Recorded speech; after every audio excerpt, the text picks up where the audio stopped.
ایک جگہ حضور پاک صلی اللہ علیہ وسلم کا ارشاد ہے کہ مجھے تم لوگوں پر زیادہ خوف اس بات کا ہے کہ حق تعالی شان تم پر زمین کی برکات نکال دے۔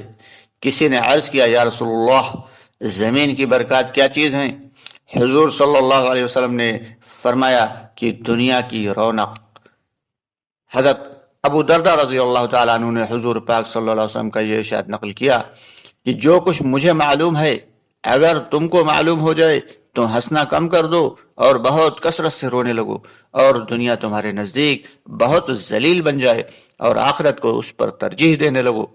اس کے بعد حضرت ابو دردہ رضی اللہ تعالی عنہ نے اپنی طرف سے فرمایا کہ جو کچھ مجھے معلوم ہے اگر تم کو معلوم ہو جائے تو تم جنگلوں کو روتے ہوئے اور چلاتے ہوئے نکل جاؤ اور اپنے مالوں کو بغیر محافظ کے چھوڑ جاؤ، لیکن تمہارے دلوں سے آخرت کا ذکر غائب ہے اور دنیا کی امیدیں تمہارے سامنے ہیں، اس لیے دنیا تمہارے اعمال کی مالک بن رہی ہے اور تم ایسے بن گئے گویا کچھ جانتے ہی نہیں۔ اس لیے تم میں سے بعض تو ان جانوروں سے بھی بدتر ہو گئے جو انجام کے خوف سے اپنی شہوتوں کو نہیں چھوڑتے۔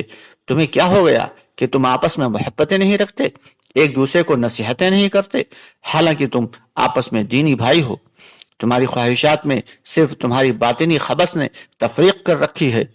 اگر تم سب دین پر اور دینی امور پر جمع ہو جاؤ تو آپس میں تعلقات بھی زیادہ ہو جائیں۔